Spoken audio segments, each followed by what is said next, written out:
ওকে, তো এই ক্লাসে আমরা শিখব যে এইচএসসি শেষ মুহূর্তের প্রস্তুতিতে যতগুলো মানে এই অধ্যায় ৩ থেকে অর্থের সময়মূল্য অধ্যায় থেকে যতগুলো অঙ্ক আসতে পারে, সবগুলোই মূলত এই ক্লাসে আমরা শিখব এবং একটা সাজেশন দেওয়ার চেষ্টা করব যে তুমি এই যে অঙ্কগুলো ১০ টা ওয়ানলি মনে করো যে ওয়ানলি এখানে ১০ টা অঙ্ক করাবো।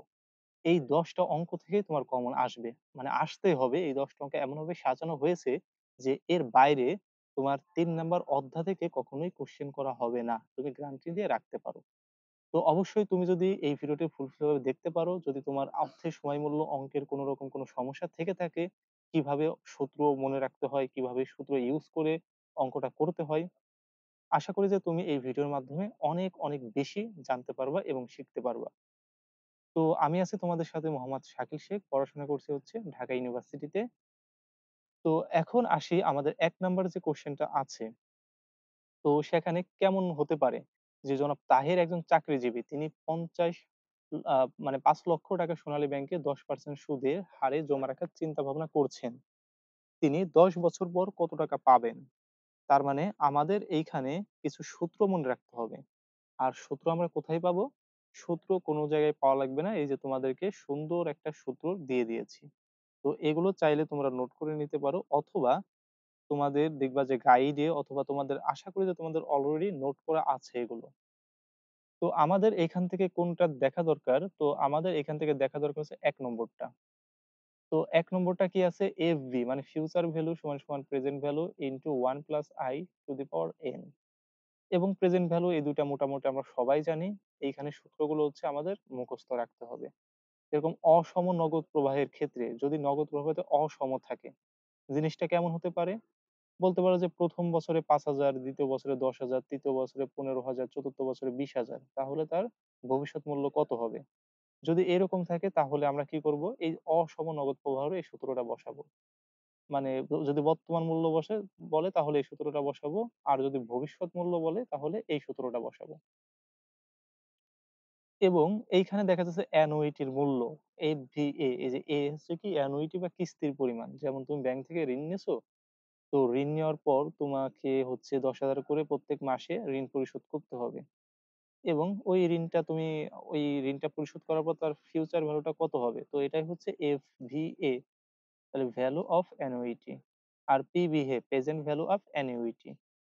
এবং এইখানে আছে রুলস আ 72 এবং হচ্ছে রুলস 69। তো এগুলো হচ্ছে মোটামুটি বেশ ইম্পোর্টেন্ট। আর এর বাইরে থেকে কখনোই এই ৩ অধ্যায় থেকে মানে অঙ্ক আসে না।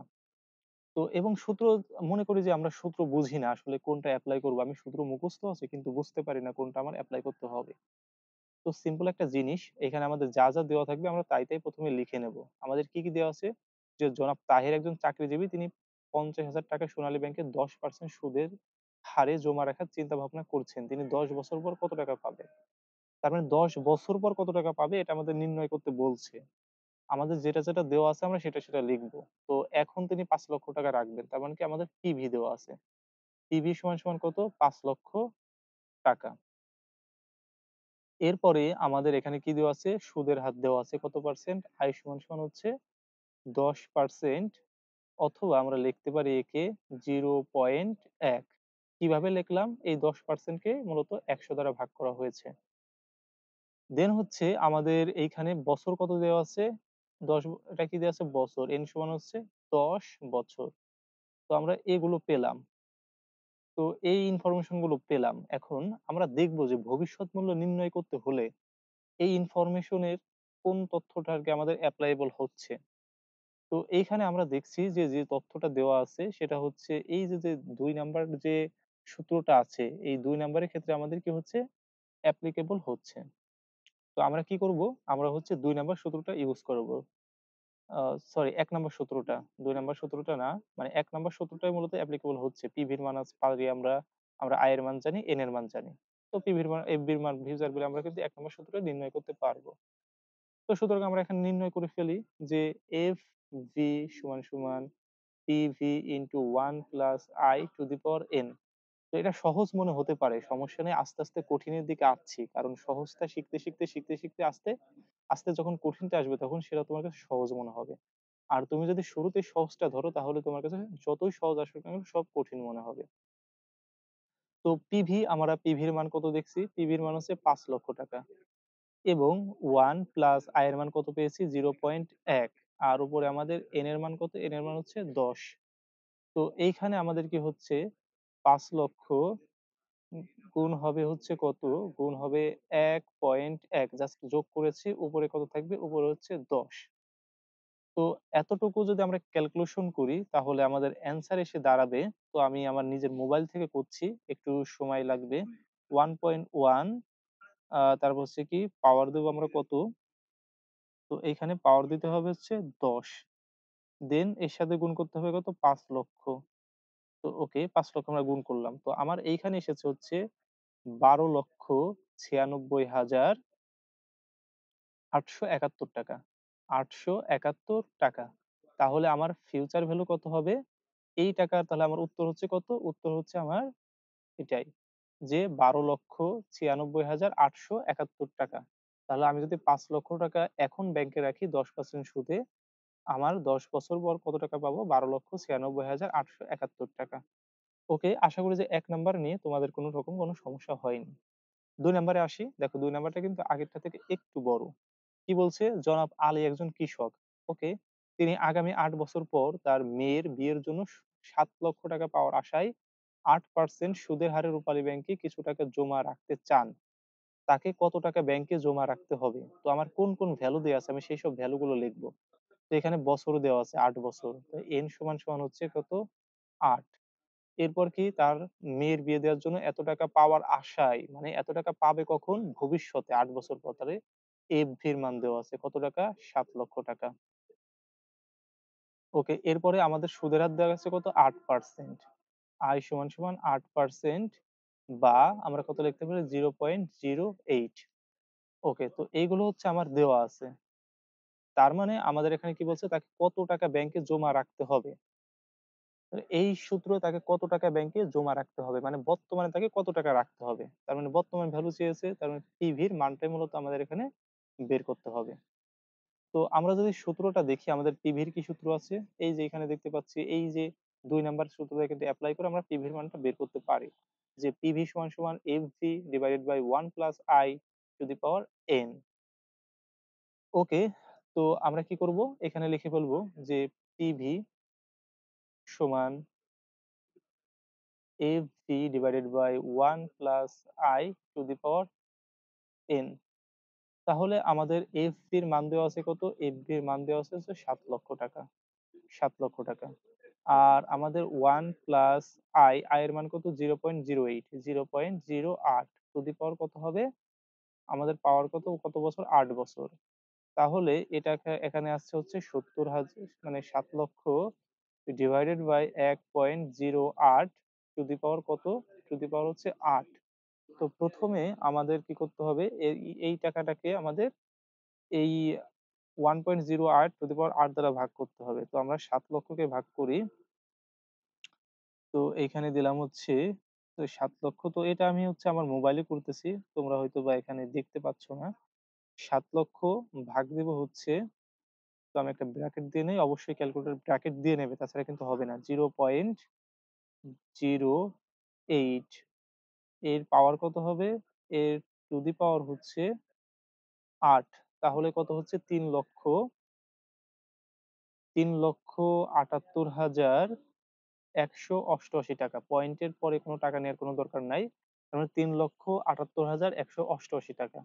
তো সে যদি এখন ৩,৮৮,১৭৮ মানে ৩,৭৮,১৮৮ টাকা রাখে, তাহলে আগামী ৮ বছর পর এই ৮% সুদে সে ৳৭,০০,০০০ পাবে। অর্থাৎ তার মেয়ের বিয়ের জন্য যত টাকা লাগবে সেত টাকা তার পাবে সে। আমরা এই সূত্রটা কিন্তু চাইলে পিভি আমরা তো এটা মুখস্থ করছি যে PV FV divided by 1 plus I. তো এটা কিন্তু চাইলে আমরা ওই ফিউচার ভ্যালু দিয়ে করতে পারতাম। কিভাবে? আমরা কি জানি? FV PV into 1 plus I to the power N. আমরা জাস্ট কি করব? আমরা জাস্ট উল্টা নিয়ে আসবো। মানে এই পাশে কি আছে? যদি আমরা জাস্ট এটা কি করি? উল্টা করি। PV 1 plus I to the power N হচ্ছে এফবি। আমরা কি করলে? এক পক্ষান্তর করলাম। দেন এখন এসে আমরা কি করব? এই পিভিটা এই পাশে রাখবো। যেহেতু পিভির মানটা আমরা জানি না। আর এই পাশে কি করব? এফভিটা গেল, এপাশে গুণ আছে তাহলে এখানে কি আছে? ভাগ হবে। 1 প্লাস i। তার মানে আমি সূত্র কিন্তু এটা মুখস্থ না করলেও কিন্তু পারতাম। জাস্ট আমি যদি এফভি সূত্র মনে রাখতে পারি তাহলে পিভি সূত্র কিন্তু আমার অটোমেটিক্যালি মনে পড়ে যাচ্ছে। তো আমাদের এইখানে উত্তর কত হবে? ৩,৭৮,১৮৮ টাকা। তার মানে আমাদের ২ নাম্বারটা কিন্তু কমপ্লিট হয়ে গেল। এটা কিন্তু খুব ইজি ছিল। এখন দেখো একটু কঠিন আসবে। এই যে তার থেকে কিন্তু একটা বড় অঙ্ক আছে। আমি কি বলেছিলাম? একটা ১ নাম্বারে ছিল একটু ছোট অঙ্ক, ২ নাম্বারে ছিল তার থেকে একটু বড় অঙ্ক এবং ৩ নাম্বারে এসেছে তার থেকে একটু বড় অঙ্ক। তো এইখানে দেখি যে জনাব কায়সার সাহেব একজন ব্যবসায়ী। তিনি আগামী ৫ বছর যথাক্রমে এত টাকা, এত টাকা, এত টাকা, এত টাকা এবং এত টাকা ব্যবসা থেকে আয় করতে পারবেন বলে আশা করছেন। মানে কি ভবিষ্যতে সে আয় করতে পারবে বলে আশা করছেন। সুদের হার যদি ১২% হয়, তার প্রত্যাশিত আয় সমূহের বর্তমান মূল্য কত টাকা? তার মানে সে কি আশা করছে? সে আশা করছে যে F1 মানে কি ফিউচারের ১ম বছরে তার আয় আসবে হচ্ছে ৳১৫,০০০। F2, F2 মানে কি ফিউচারের ২য় বছরে তার আয় আসবে হচ্ছে ৳১৮,০০০। F3, FV3 তৃতীয় বছরে তার আসবে কত? ৳২০,০০০। চতুর্থ বছরে তার আসবে কত? চতুর্থ বছরে আসবে ৳২৫,০০০ এবং পঞ্চম বছরে আসবে কত? F5 পঞ্চম বছরে আসবে হচ্ছে তার ৳৩২,০০০। এ হচ্ছে তার দেওয়া আছে এবং এইখানে কি সুদের হার কত দেওয়া আছে? আয় সমান দেওয়া আছে হচ্ছে ১২% অথবা এই পার্সেন্টকে আমরা বলতে পারি 0.12। আর এখানে বছর দেওয়া আছে কত? n দেওয়া আছে হচ্ছে ৫ বছর। তার মানে আমার এই এলিমেন্ট গুলো দেওয়া আছে। এখন এই এলিমেন্ট গুলো দিয়ে আমি কিভাবে অঙ্ক করব? আমরা কি জানি? যদি অসমর ক্ষেত্রে আমরা সূত্রটা কি ইউজ করব? যে অসম নগদ প্রবাহের ক্ষেত্রে আমরা যে প্রেজেন্ট ভ্যালুটা নির্ণয় করব, সেটা হচ্ছে এই যে ৩ নাম্বার সূত্র দিয়ে। আমাদের কি বলেছে? যে তার প্রত্যাশিত আয় সময়ের বর্তমান মূল্য নির্ণয় করো। ওকে, বর্তমান মূল্য বলেছে তার মানে পিভি নির্ণয় করতে বলছে। আমাদের এফভির মান দেওয়া আছে তার মানে আমরা এমনিতেই বুঝতে পারছি আমাদের পিভি এর মান নির্ণয় করতে হবে। তাহলে আমরা কি এই যে এই সূত্রটা আমরা এপ্লাই করব ৩ নাম্বারটা। PV FV1 divided by 1 plus i to the power 1 plus FV2 1 plus i to the power 2। তো এরকম ভাবে কিন্তু আমরা এই সূত্রটা ইউজ করব। তো আমরা সূত্রটা এখানে লিখে ফেলি। তো লিখে ফেলি হচ্ছে পিভি যত বছরে আসে ততটা। FV1 1 plus i to the power কত বছরের সুদ পাবো? ১ বছরের। Okay. Plus FV2 1 plus i to the power কত হবে? 2 plus FV3 1 plus i to the power 3 plus FV কত হচ্ছে? 4 1 plus i to the power হচ্ছে 4। এরপরে আমি লিখলাম নিচে আরেকটু যে FV5 to the power 1 plus i to the power কত হবে? 5। তো এখানে এটা 3 মানে বাংলা ইংলিশ ভাঁজাই হয়ে গেছে। তো যাই হোক লিখলাম। তো লেখার পর আমরা কি করব? জাস্ট মানগুলো বসাই দেব। FB1 এর মান কত ছিল? ৳১৫,০০০। ওকে ১৫,০০০ বসালাম। নিচে কত হবে? 1 প্লাস i এর মান কত? 0.08 টু দি পাওয়ার কত? 1 প্লাস আমার FB এর মান ছিল কত? ৳১৮,০০০। ৳১৮,০০০ নিচে হবে কত? 1 প্লাস 0.08 কত হচ্ছে? 2 প্লাস আমার FB3 এর মান ছিল কত? ৳২০,০০০। ৳২০,০০০ ডিভাইডেড বাই 1 প্লাস 0.08 কত হচ্ছে? এখানে হচ্ছে পাওয়ার 3 প্লাস FB4 এ ছিল কত? ৳২০,০০০। সরি FB4 এ হচ্ছে ৳২৫,০০০। ওকে। ২৫,০০০ ডিভাইডেড বাই কত হবে? 1 প্লাস 0.08 টু দি পাওয়ার যেহেতু এটা ৪ বছরের ৪। এরপরে আমাদের প্লাস আরেকটা আছে কত? ৫ বছরে আমরা কত পাচ্ছি? ৩২,০০০। ৩২,০০০ ডিভাইডেড বাই কত হবে? এই ডিভাইডেড বাই হচ্ছে 1 প্লাস 0.08 টু দি পাওয়ার কত? 5। তো এটা হচ্ছে এখন আমাদের ক্যালকুলেশন করতে হবে। তো কিভাবে ক্যালকুলেশন করব? এই যে এটা যদি আমরা একটু করি, এখানে আমরা কত লিখতে পারি যে 1.08 টু দি পাওয়ার 1। এখানে আমরা কত লিখতে পারি? 1.08 টু দি পাওয়ার 2। এখানে আমরা কত লিখতে পারি? 0.08 মানে 1.08 টু দি পাওয়ার 3। তো এরকম ভাবে কিন্তু আমরা ক্যালকুলেটর দিয়ে যদি এখন ক্যালকুলেশন করি, তাহলে জাস্ট আমি একটা আইডিয়া করে ধরে নিচ্ছি যে আমার এখানে আসবে ৭,০০০, এইখানে আসবে ৬,০০০, এইখানে আসবে আমার ৫,০০০, এইখানে আসবে ধরি আমার ৪,৫০০, এইখানে ধরি আমার হচ্ছে ২,০০০। জাস্ট এরকম আমি ধরলাম যে এরকম আমার আসবে। বেশি আসতে পারে, কম আসতে পারে। ধরে নিলাম যে আমার এরকম আসবে। তো এগুলো যোগ করলে ধরলাম যে ৭, ৬, ১৩ আর ৫ হচ্ছে তোমার ১৮ আর ৪ ২২, ২২ আর ২ ২৬, ২৬,৫০০। ২৬,৫০০। তার মানে আমার অ্যান্সারটা কি হবে? আমার অ্যান্সারটা হচ্ছে ৳২৬,৫০০। মানে আমার প্রেজেন্ট ভ্যালু কত? এই টাকাটার প্রেজেন্ট ভ্যালু হচ্ছে ৳২৬,৫০০। হয়তোবা এই অ্যান্সারটা আরো বেশি হবে। বাট তোমরা এটা ক্যালকুলেটর দিয়ে করলে দেখা যাবে একুরেট অ্যান্সারটা বের হয়ে যাবে। তো ৩ নাম্বারের অঙ্কটা যদি অসম আমাদের টাকা দেওয়া থাকে, আয় দেয়া থাকে, তাহলে কিন্তু আমরা এইরকম ভাবে নির্ণয় করতে পারব। তো সরি, আমার এখানে একটা ভুল হয়েছে। মূলত এখানে ১২% দেওয়া ছিল। আমি আমি এখানে ১২ ঠিকই লিখছি, বাট এখানে ৮% লেখা হয়ে গেছে। তো এটা কেটে দিচ্ছি। জাস্ট আমি এখানে লিখেছি 0.8%। মানে ধরে নিচ্ছি যে মানে 8% বা 0.808। মানে আমি ধরে নিচ্ছি যে এখানে মূলত ১২ না, এখানে মূলত ৮ ছিল। এরকম আমি ধরে নেই। এখন তো এখানে ভুল হয়ে গেছে। তো অবশ্যই তোমাদের ভুল করা চলবে না। ১২% হলে এখানে ১২ ই লিখতে হবে। তো এই জিনিসটা আমার ভুল হয়ে গেছে। এজন্য আমি খুবই, খুবই দুঃখিত। তো ৩ নাম্বারটা আশা করি যে তোমরা বুঝতে পারলেই এনাফ। আসলে ভুলটা তো মানুষেরই হয়। তোমরা যদি বুঝতে পারো তাহলেই কিন্তু জিনিসটা কিন্তু যথেষ্ট। এখন আসি হচ্ছে ৪ নম্বরে। তো ৪ নম্বরে কি বলছে যে সুরমা ব্যাংক তোমাকে আজ ৳৫,০০০, ১ম বছর শেষে ৳১০,০০০, দ্বিতীয় বছর শেষে ৳১২,০০০ এবং পঞ্চম বছর শেষে ৳১৫,০০০ দিবে। সুদের হার ১০%। উক্ত অর্থের বর্তমান মূল্য নির্ণয় করো। তো সুরমা ব্যাংক আমাকে কি করছে? আজ দেবে হচ্ছে ৳৫,০০০। ১ম বছর শেষে আমাকে দেবে ৳১০,০০০। দ্বিতীয় বছর শেষে আমাকে দেবে হচ্ছে ৳১২,০০০ এবং এটা হচ্ছে ৩য় বছর শেষে আমাকে দিবে হচ্ছে ৳১৫,০০০। সুদের হার যদি ১০% হয়, তাহলে উক্ত অর্থের মূল্য কত হবে?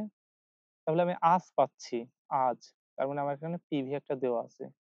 পিভি হচ্ছে ৳৫,০০০। মানে ধরে নিলাম এটা হচ্ছে আমার পিভি, আজ পাবো। আর FB1, FB1, FB1 ১ম বছরে আমি পাবো কত? ১০,০০০। FB2, আমি FB2 তে কত পাবো? ১২,০০০। আমি ৩য় বছরে কত পাবো? ৩য় বছরে পাবো হচ্ছে আ তোমার ১৫,০০০ এবং আমার এখানে সুদের হার কত পার্সেন্ট? সুদের হার হচ্ছে ১০%। কত লিখতে পারি? 0.10। এরপরে আমার সময় কতটুকু? n সমান হচ্ছে আ যেহেতু এখানে ৩ টা বছর আছে, তার মানে আমার n সমান কত? ৩ বছর। যেহেতু ৩ টা বছরের টাকা পাবো, তার মানে ৩ বছর। তাহলে আমরা এক্সট্রা একটা জিনিস পাচ্ছি। আগের থেকে আমাদের এক্সট্রা কি হচ্ছে? আমরা আরেকটা পিভির মান পাচ্ছি। কিন্তু আমাদের কিন্তু বর্তমান মূল্য নির্ণয় করতে বলছে। তো এখন আমাদের সূত্রটা কেমন হবে? এখন আমাদের সূত্রটা হবে যে এরকম। পিভির মান নির্ণয় করব। তো যেহেতু পিভির মান নির্ণয় করব, তাহলে এখানে সূত্রটা কিন্তু নাই। একই ধরনের, তো এখানে সূত্রটা দেওয়া হয় না। জাস্ট একটু টেকনিক খাটাতে হবে।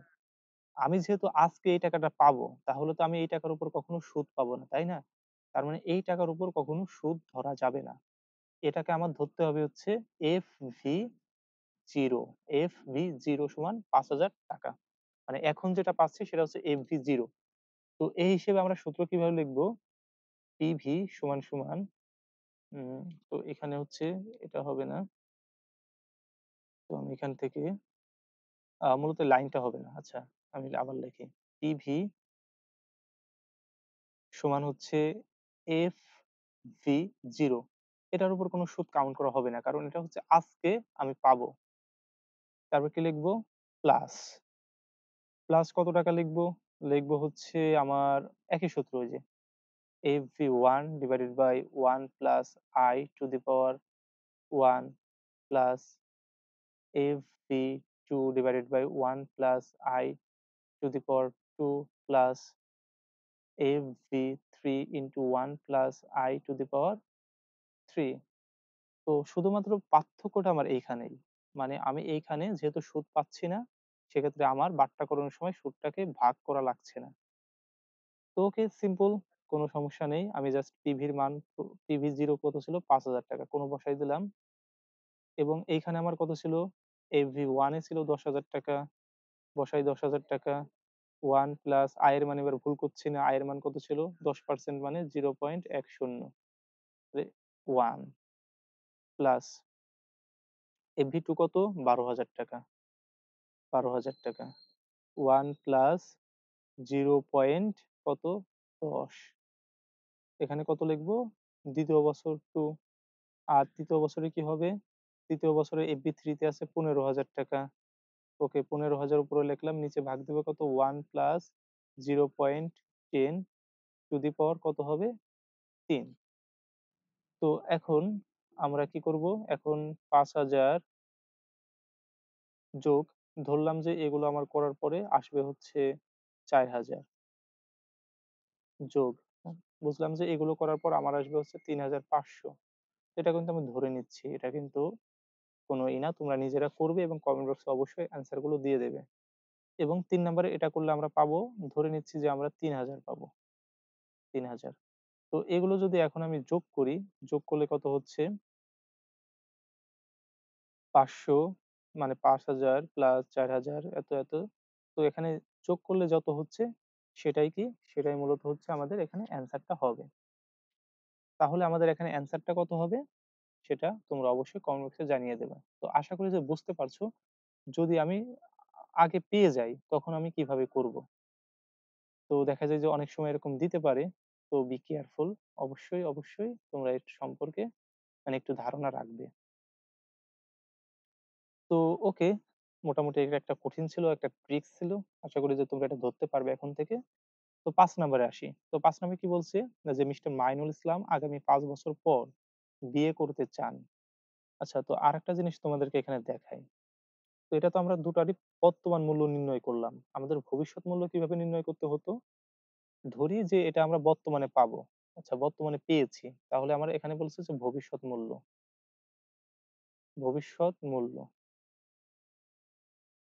তো এটা আমার দেওয়া নাই ধরি। তো আমি তাহলে কি করব? ওই যে ভবিষ্যৎ মূল্যর যে সূত্রটা তোমার দেয়া হইছে, FB সমান এই যে এই সূত্রটা, এই যে FB সমান PB1 into 1 plus R, তার মানে হচ্ছে এই সূত্রটা ইউজ করতে হবে। তাহলে FB সমান PV1 into 1 plus I to the power কত? ১ ১ম বছর। তার হচ্ছে প্লাস কি হবে? প্লাস হচ্ছে সরি ১ম বছরে কত হবে? ৫ মানে হচ্ছে N। N এর মান কত? মানে যত পর্যন্ত থাকবে মানে ৫। এরপরে কি হবে? সরি এখানে ৩ বছরের ছিল, তাই না? তাহলে এখানে কত? ৩ হবে। এরপরে কি PV2 1 plus I to the power ওই যে সব বছর থেকে কত বছর বাদ যাবে? যেহেতু ১ম বছরেরটা বাদ। মানে ৩ থেকে ১ বাদ।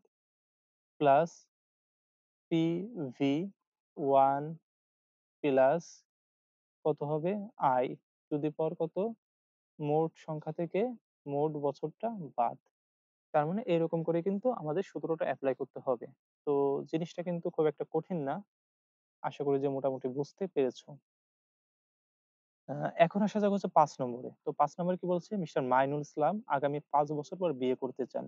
ওকে, যাদের বিয়ের শখ আছে তারা চাচ্ছ যে এইচএসসি পরীক্ষার পরে গ্র্যাজুয়েশন করব, তারপর হচ্ছে বিয়ে করব। তাই তুমি কি করতেছো? তাই হচ্ছে সোনালী ব্যাংকে প্রতি বছর শেষে ৳১০,০০০ করে কিস্তি প্রদান করেন সে। মানে সে হচ্ছে টিউশন করান অথবা কোচিং এ ক্লাস নেন। সেখান থেকে হচ্ছে প্রত্যেক বছরে সোনালী ব্যাংকে ১০,০০০ করে রাখতেছে। কেন? যাতে সে আগামী ৫ বছর পর বিয়ের টাকাটা জমা করতে পারে। যেখানে সুদের হার পাবে 10%। আগামী ৫ বছর পর তিনি কত টাকা পাবেন? তাহলে এই যে চলে এসেছে কিস্তির বিষয়টা। প্রতি বছরের শেষে কিস্তির বিষয়টা কি চলে এসেছে?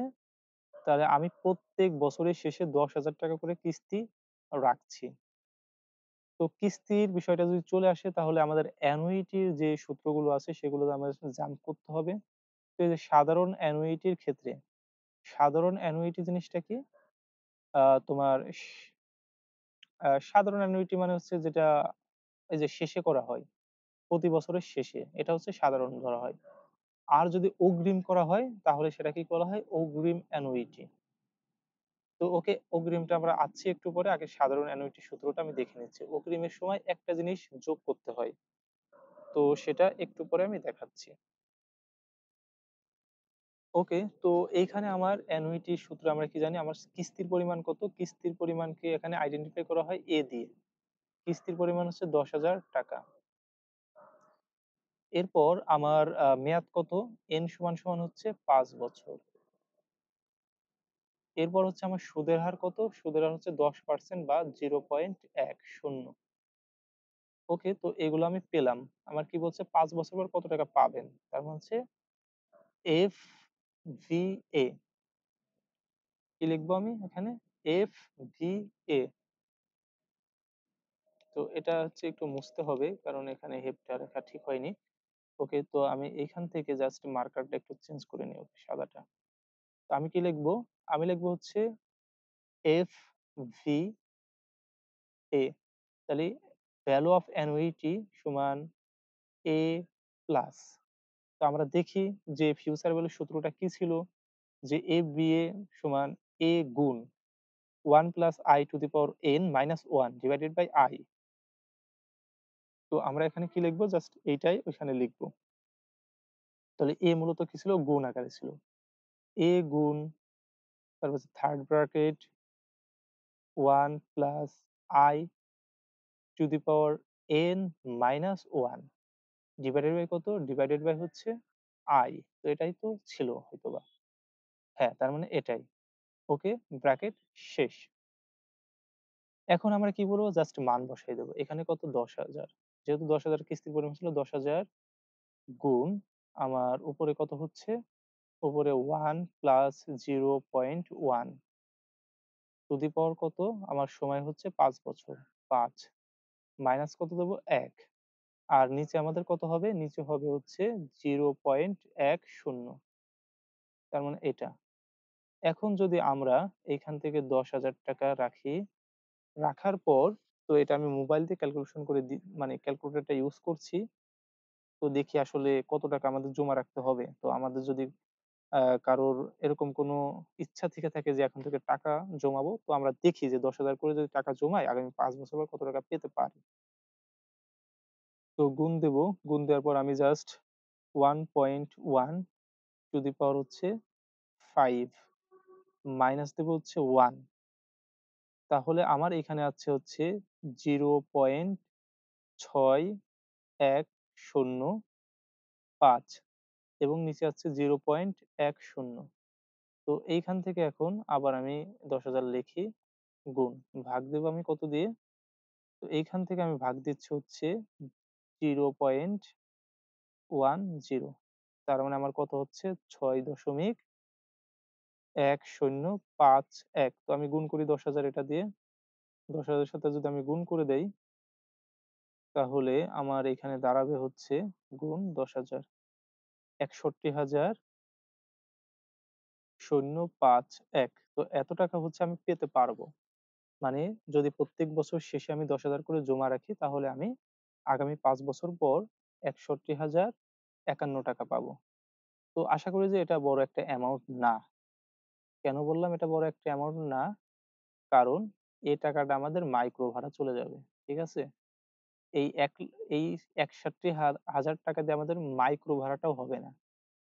আর অন্যান্য কিছু তো বাদই দিলাম। সুতরাং আমাদেরকে অবশ্যই যদি আমরা ২০,০০০ করে জমা রাখি তাহলে দেখা যাবে যে ১.৫ লাখের মতো আসবে। তো আমাদের প্রত্যেক বছরে আমাদের হচ্ছে প্রায় ৩০,০০০ করে জমা করতে হবে। তাহলেই মূলত আমরা বিবাহর খরচটা আরকি করতে পারবো। তো ওকে, এখন আসি ৬ নম্বরে।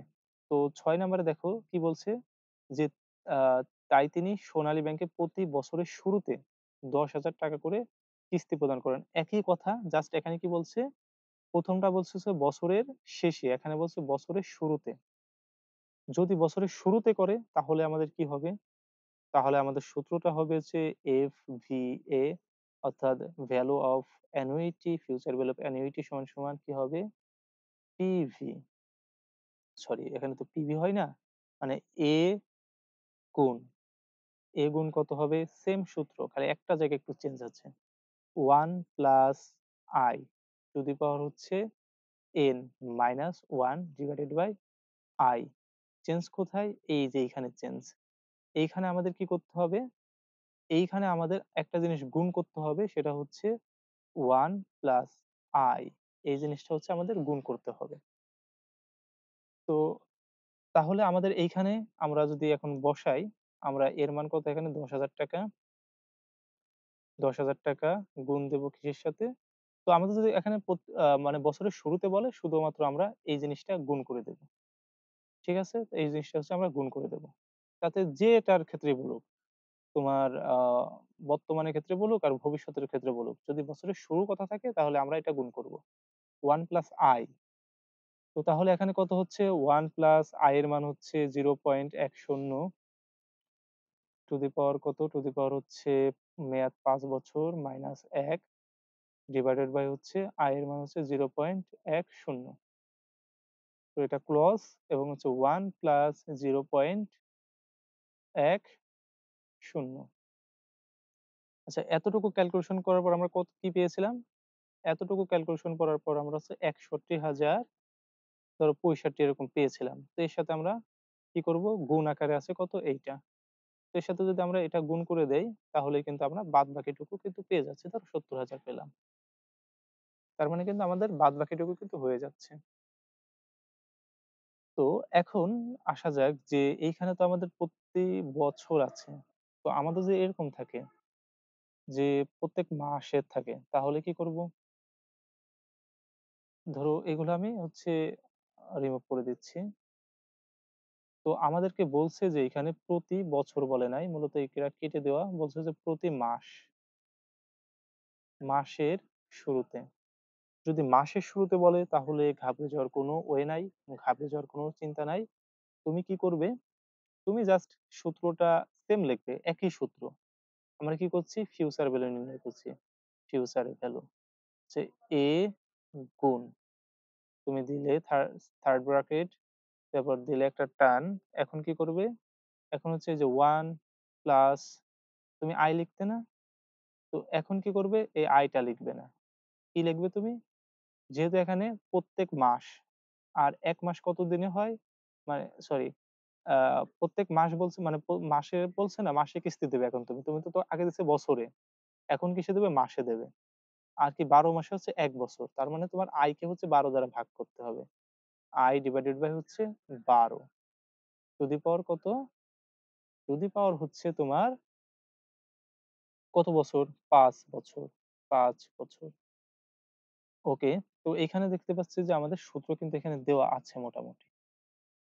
তো কোথায় আমাদের সূত্রটা? তো এইখানে, তো ওকে, আমাদের এখানে সূত্র নেই। আ আমাদের একটু কষ্ট করে মনে রাখতে হবে। তো I ডিভাইডেড বাই কত দেব? ১২ দেব। এবং আ এরপরে কি করব? -1। তারপর হচ্ছে এইখানেও সেম জিনিস করব। এইখানে কি শুধু I ছিল, এখন কি I ডিভাইডেড বাই ১২। যেহেতু বছরের শুরুতে বলছে তাহলে কি করবে? 1 প্লাস I ডিভাইডেড বাই কত? ১২। মানে M, I divided by M। M এর মান কত? ১২ বার, বছরে ১২ বার চক্রবৃদ্ধি হবে। তাহলে উপরে কত হবে? শুধু M হবে না, বরং MN হবে। আ M এর মান হচ্ছে ১২ আর N এর মান কত? ৫। তার মানে ৫ বারং ৬০। উপরে পাওয়ারটা কত হবে? ৬০ হবে। তো সেম হচ্ছে তোমার যদি আ পিভি বলে। পিভি বললে আমাদের সূত্রটা কি হয়? পিভি বললে সূত্রটা একটু ঘুরে যায়। এটা সবসময় ঠিক থাকে। মানে আ PVA, present value of annuity. তো এইখানে আমাদের সূত্রটা একটু ঘুরে কি হয়? ১ম এ হচ্ছে 1 মাইনাস চলে আসে। এরপরে 1 ডিভাইডেড বাই 1 মাইনাস, যদি বছরের ক্ষেত্রে বলে তাহলে শুধু আমি i লিখতে পারবো। আর যদি বলে মাসের কথা বলে, মাসের শুরুতে অথবা মাসে যদি থাকে মাসে, মাসে আমি কিস্তি দেব, তাহলে এখানে লিখতে হবে 1 ডিভাইডেড বাই 1 প্লাস, আচ্ছা এখানে সরি, কি লিখতে হবে? i divided by m, i divided by m to the power, উপরে হচ্ছে m n। ওকে, তো এতটুকু। তো আমরা একটু সূত্রটা দেখি আমাদের সূত্রটা ঠিক হয়েছে কিনা। তো এই যে এই সূত্রটা হচ্ছে, এই যে PVA, a গুণ 1 minus 1 divided by 1 plus i to the power n divided by i। Okay, ঠিক আছে মোটামুটি। তো এখানে কি, যেহেতু আমাদের প্রত্যেক মাসে বলছে, তাহলে কি i এর নিচে m এর মানটা আসবে m। এখানে মাস মানে কি প্রত্যেক মাসের শুরুতে, মানে m সমান সমান হচ্ছে 12। আর যদি বছর বলে তাহলে m সমান সমান কত আছে? 1। তার মানে বছর বললে তো আমাদের এই ছোট্ট করে m টা দেওয়া লাগে না। আমাদের এই পাওয়ারটাও m টা দেওয়া লাগে না। বছর বলে শুধু i। আর যদি মাস বলে তাহলে এটা।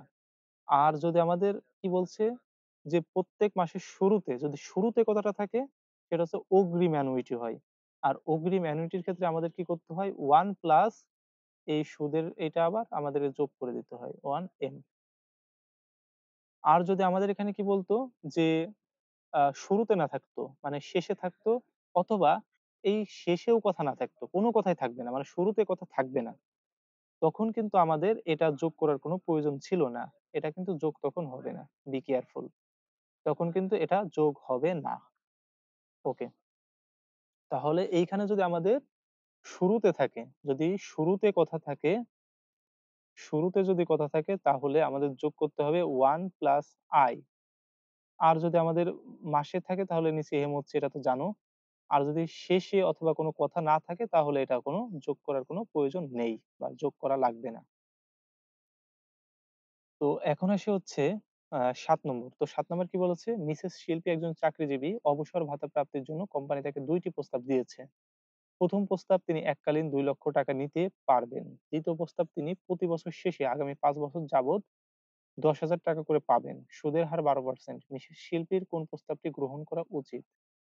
তাহলে কোন প্রস্তাব যদি গ্রহণ করতে বলে, আমরা কি করব? সেটার প্রেজেন্ট ভ্যালু নির্ণয় করব। আসলে প্রেজেন্ট ভ্যালু কত হবে সেটার উপর ডিপেন্ড করে মূলত হচ্ছে সিদ্ধান্ত গ্রহণ করতে হবে। তো এইখানে সে প্রেজেন্ট ভ্যালু এককালীন, যদি আজকে সে টাকা নিতে চায় তাহলে ৳২,০০,০০০ পাবে। আমরা এটার প্রেজেন্ট ভ্যালু যদি নির্ণয় করে ৳২,০০,০০০ মানে উপরে হয় তাহলে আমরা এটা গ্রহণ করব। আর যদি এটা আমরা ক্যালকুলেশন করব ৳২,০০,০০০ নিচে হয় তাহলে আমাদের ১ম প্রস্তাবটি গ্রহণ করা উচিত হবে। তো দেখি আমরা ২য় প্রস্তাব কি বলছে? প্রতি বছর শেষে এত টাকা করে পাবেন। তার মানে আমাদের কি করতে হবে? প্রেজেন্ট ভ্যালু নির্ণয় করতে হবে। তো এখানে মূলত প্রত্যেক বছর না, এখানে মাস হলে ভালো হয়, মাস। তাছাড়া আমার অ্যামাউন্টটাও অনেক কম চলে আসবে মাস। তাহলে আমরা PVA সূত্রটা আমরা এপ্লাই করতে পারি। PVA সূত্রটা কি? A গুণ, এই যে বড় একটা ব্র্যাকেট, তারপরে কি করব? 1 minus 1 divided by 1 minus i। i এর সাথে কিন্তু m এর কাজ আছে। কেন? মাসের কথা বলছে। তাহলে i to the power divided by m, power কত হবে? m n। আর নিচে কত হবে? i to the power m। তো ক্লোজ ব্র্যাকেট শেষ। এবং কি শুরুতে কথা বলছে? প্রতি মাসের শেষে বলছে। যদি শুরুতে বলে নাই তার মানে আমার এই পাশে কোন রকম কোন ওই 1 প্লাস i/m যোগ করার কোন প্রয়োজন নেই বা প্রয়োজন হবে না। এখন আমরা আসি এটা ক্যালকুলেশন করি যে 1 গুণ, জাস্ট এখানে মান বসাই দিয়ে সবচেয়ে বেটার হবে। তো এখানে হচ্ছে এর মান কত? এর মান হচ্ছে ১০,০০০। ১০,০০০ গুণ হচ্ছে কত? 1 minus 1 divided by 1 minus i এর মান কত? i এর মান হচ্ছে 12%, মানে 0.12। আমার এর নিচে কত হবে? এর নিচে হচ্ছে m এর মান কত? ১২ two the power mn। m এর মান কত? m এর মান ১২। আর n এর মান কত? n এর মান হচ্ছে কত বছর বলছে? যে ২য় প্রস্তাব ৫ বছর। ওকে, ৫। আর আমার নিচে কত? নিচে হচ্ছে 0.12 ডিভাইডেড বাই হচ্ছে ১২। তার মানে এটা আমার ক্যালকুলেশন করতে হবে। তো ওকে, আমাদের ৳১০,০০০ রাখলাম এখানে। রাখার পর আমরা ব্র্যাকেটের কাজটুকু আগে করে নেই। তো এইখানে 1 মাইনাস আমি যদি এটা ক্যালকুলেশন করি একবারে টোটালটা মানে এতটুকু। আ আমরা কি করব? ১ কে আমরা ভাগ করব। আমরা হচ্ছে ১ কে ভাগ করব কত দিয়ে? ১ কে ভাগ করব 1 মাইনাস তার মানে আগে এটা ভাগ করে ১ থেকে বিয়োগ দিতে হবে। তারপর করতে হবে। তো এইটা কিন্তু ক্যালকুলেটর দিয়ে করলে খুব ইজিলি করা যাবে। তো এখানে ধরে নিলাম 0 পয়েন্ট তার সাথে আসলো। দেন এখানে কিছু পয়েন্ট-টয়েন্ট আসলো। আসার পর ১০,০০০ গুণ আমাদের আসলো ধরো যে আ ২০, ২১ আসলো। ২১ তার মানে আমার কত হচ্ছে ২,১০,০০০ ২,১০,০০০ তাহলে আমার প্রেজেন্ট ভ্যালু কোনটার বেশি? ২য় সিদ্ধান্তের বেশি। তাহলে আমরা কোনটা গ্রহণ করব? ২য় সিদ্ধান্তটা গ্রহণ করব।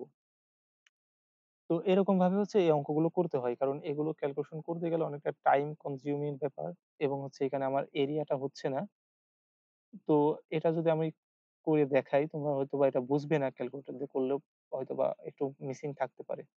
তো ব্র্যাকেটের টুকু আগে করবে।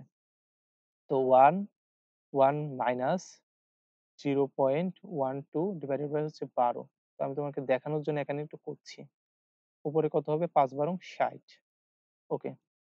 তো ১ম এ আমি কি করব? ১২ দ্বারা হচ্ছে ০.১২ দিয়ে ভাগ করব। ১ কে 0 পয়েন্ট মানে 0.১২ কে ১২ দ্বারা ভাগ করব। তাহলে 0.১২ ভাগ হচ্ছে ১২ সমান 0.1 তার মানে উপরে আমার 1 থাকে 1 মাইনাস 0.01 আর এখানে আমার আছে কত? ৬০ তো এখন 1 থেকে 0.01 বাদ দেব। তার মানে 1 মাইনাস 0.01 থাকে কত? 0.99 গুণ হচ্ছে কত দেব? আচ্ছা পাওয়ার দেব হচ্ছে এখানে যত পাওয়ার এখানে হচ্ছে ৬০ পাওয়ার। ওকে ৬০ কে পাওয়ার দিলাম।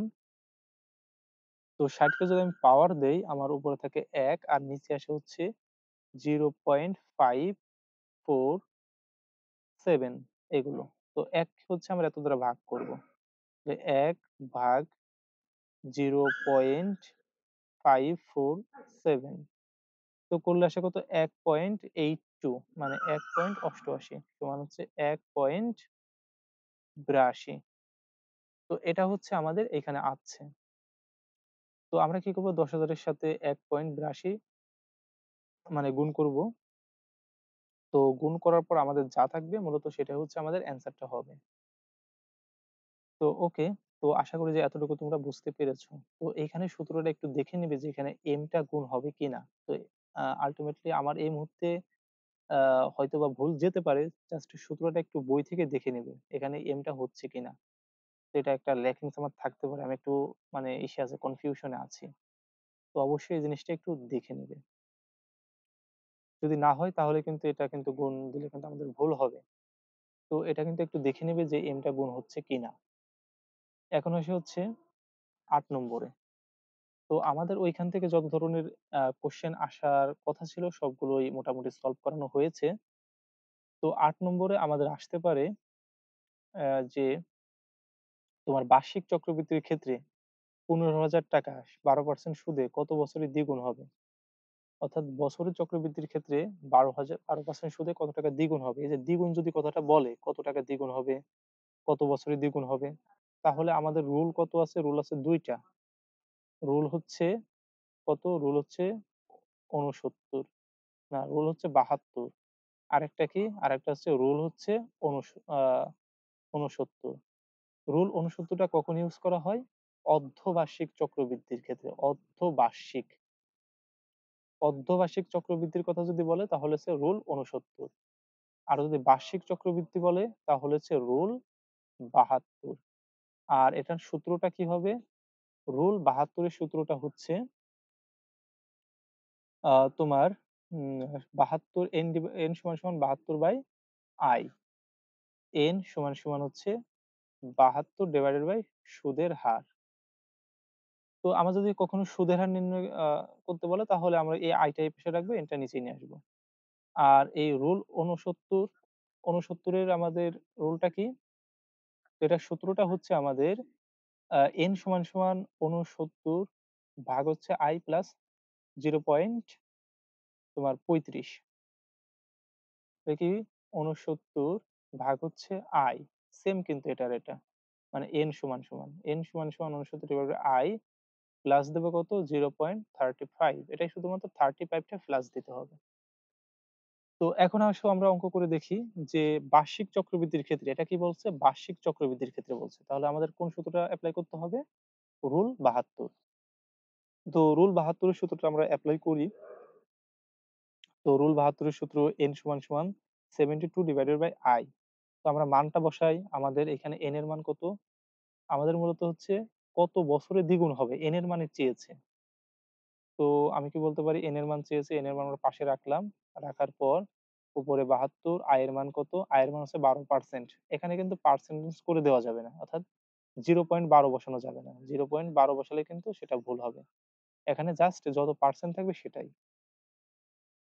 তো কত হবে? ৭২ কে যদি আমি ১২ দ্বারা ভাগ করি, তাহলে আমার অ্যান্সার কত দাঁড়াবে? ৭২ ভাগ হচ্ছে ১২, তাহলে ৬।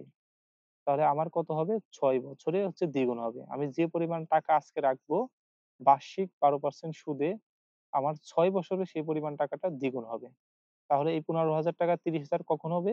৬ বছর পর ৳৩০,০০০ হবে। আর অর্ধবার্ষিকের ক্ষেত্রে কি করতে হবে? অর্ধবার্ষিকের ক্ষেত্রে হচ্ছে ৳১৫,০০০ ১২% সুদে কত বছরে দ্বিগুণ হবে? তো ৳১৫,০০০ ১২ বছর সুদে আমরা এই যে এইটা রুলসটা এপ্লাই করতে পারি। n হচ্ছে কত? যেহেতু অর্ধবার্ষিক কথা বলছে ৬৯/i এর মান কত? ১২ প্লাস হচ্ছে 0.35।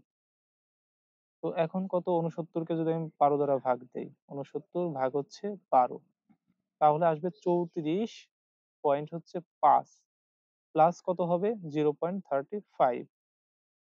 তো ৩৪.৫ যোগ দিলাম হচ্ছে 0.35, তাহলে কত? ৩৪ পয়েন্ট কত আছে? ৳৮৫। তার মানে এত, মানে এত বছরে এখানে n এর মান। তার মানে ৩৪.৮ বছরে আ আমাদের হচ্ছে এই টাকাটা দ্বিগুণ হবে। তো একটু বেশি চলে যাচ্ছে মনে হয়। তো সরি, এখানে n না, n এর মান হচ্ছে ১২, ঠিক আছে, সবই তো ঠিক আছে। তো এখানে তো ৩৪ এর কথা না। তো এখানে তো ৬৯ ভাগ যদি ১২ দেই, ৬৯ ভাগ হচ্ছে ১২, আচ্ছা ৫ পয়েন্ট, এখানে হচ্ছে কত? ৫.75, তাই তো বলি, এত তো ডিফারেন্স হওয়ার কথা না। তাহলে ৫.৭৫ যোগ করি যদি আমি 0.35, তাহলে কত? ৬.১। তাহলে ৬.১ বছরে হচ্ছে আমি মূলত ৳১৫,০০০ হাজার টাকায় রূপান্তর হবে। ওকে, তো এখন আসা যাক যে এইখানে আমরা দেখলাম যে ৳১৫,০০০ এত বছর হলে কত বছরে দ্বিগুণ হবে। আচ্ছা, দ্বিগুণ জিনিসটা দেখলাম। অর্ধবার্ষিক ক্ষেত্রে দেখলাম, বার্ষিকের ক্ষেত্রেও দেখলাম। তো আমাদের মাঝে মাঝে দেখা যাচ্ছে বার্ষিক চক্রবৃদ্ধির, তো এখানে আমি এগুলো একটু মুছে দিচ্ছি। একটা কোয়েশ্চেন আমি নিজে থেকে বানাচ্ছি। তো কোয়েশ্চেনটা কি? যে বার্ষিক চক্রবৃদ্ধিতে বৃদ্ধিতে রহিম, আচ্ছা এখানে মূলত বার্ষিক না। তো এখানে আমি লিখলাম যে একবারে শুরু থেকে যে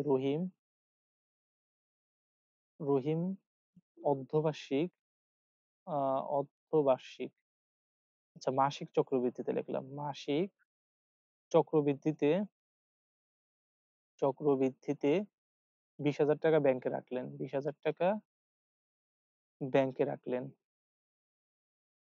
ব্যাংকে রাখলেন। ব্যাংক সুদের হার ব্যাংক সুদের হার ১০%, ১০%। আ মেয়াদ হচ্ছে, তাহলে সে হচ্ছে ৫ বছরের জন্য রাখছে। ৫ বছর, বছর, বছর। সে কত টাকা ভবিষ্যতে পাবে? ভবিষ্যতে পাবে। তো এই জিনিসটা হচ্ছে আমাদের কোয়েশ্চেন দিল। তো আমরা তো লিখছি শুধুমাত্র ওই মাসিকের ক্ষেত্রে দেখিনি। আমরা হচ্ছে বার্ষিক চক্রবৃদ্ধির ক্ষেত্রে জানি। তো দেখো আমাদের যদি অর্ধবার্ষিক চক্রবৃদ্ধি বলে, অর্ধবার্ষিক, তাহলে কি? তাহলে আমাদের m এর মানটা কত হবে? m এর মানটা হচ্ছে 2 হবে। আমাদের যে ত্রিমাসিক বলে, ত্রিমাসিক, তাহলে আমার m এর মানটা কত হবে? m এর মানটা হবে হচ্ছে মানে বছরে ৩ বার, মানে ৩ মাস পর, পর হবে। ৩ মাস যদি পর, পর সুদ পাই তাহলে বছরে কতবার হয়? ৩ ৪ এ ১২, তাহলে ১২/৩ সমান হচ্ছে ৪ বার। তাহলে আমার m এর মান হবে ৪। তো তখন কিন্তু একটা m এর মান আমদানি করতে হবে। কিরকম? যদি আমি এটার ফিউচার ভ্যালু করি FV সমান PV ইনটু 1 প্লাস আমরা কি করতাম আগে? আগে হচ্ছে এটা করতাম I ডিভাইডেড বাই N। তো এটা কি? এটা হচ্ছে বার্ষিকের ক্ষেত্রে মানে ১ বছর পর, পর চক্রবৃদ্ধি হবে। কিন্তু আমাদের তো এখানে কি বলছে? মাসিক চক্রবৃদ্ধির কথা বলছে। প্রত্যেক মাসে হবে। তার মানে প্রত্যেক মাসে যদি হয় ১২ মাসে ১২ বার হবে। তার মানে m এর মান এখানে ১২ হবে।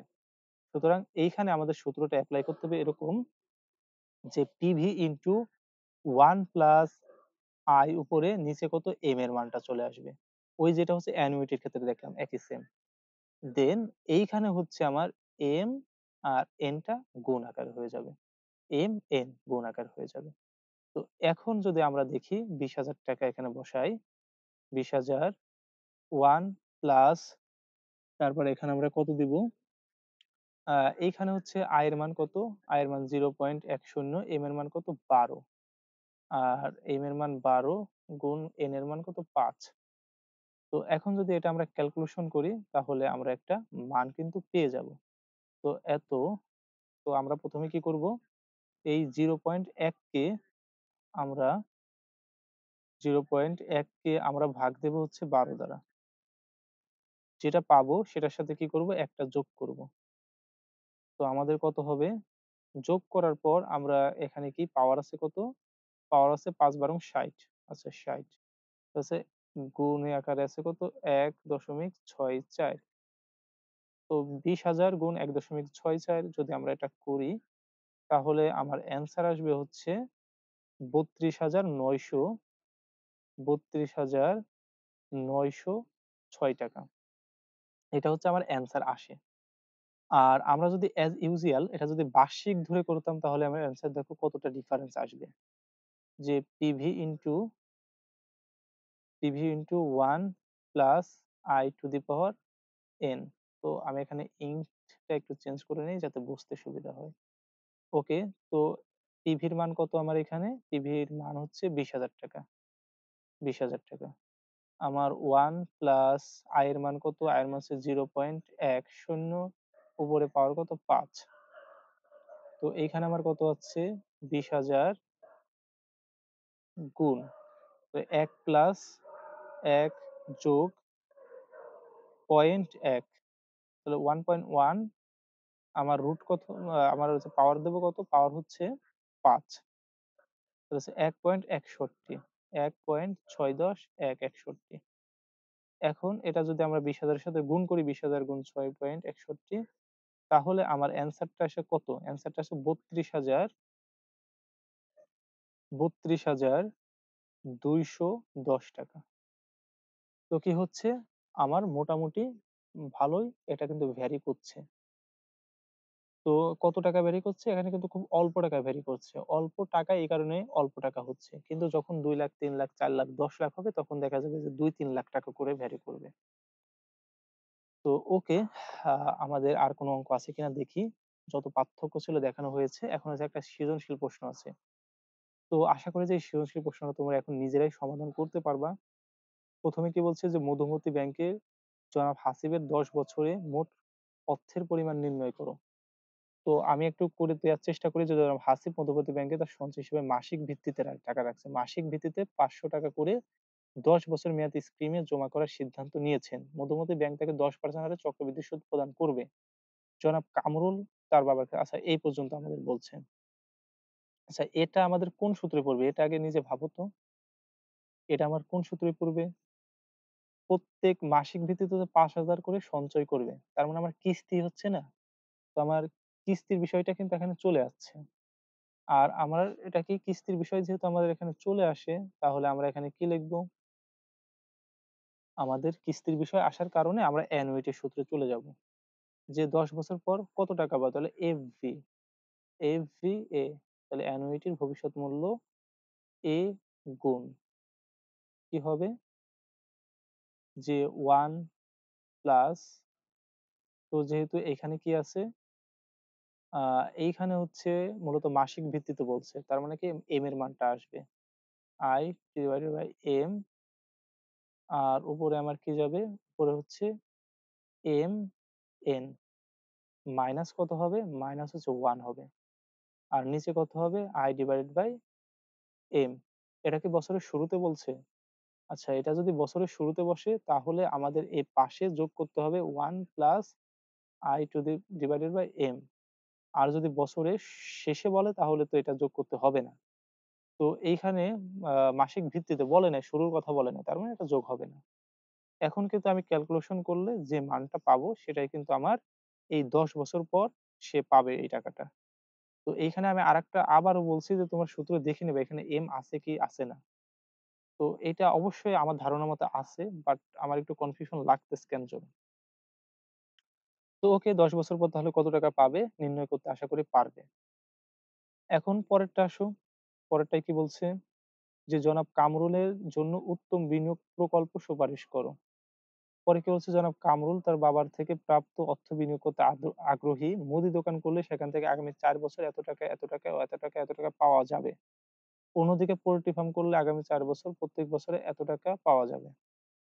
আচ্ছা, তাহলে এটা হচ্ছে কিস্তি আকারে পাওয়া যাবে। আর এটা হচ্ছে কি?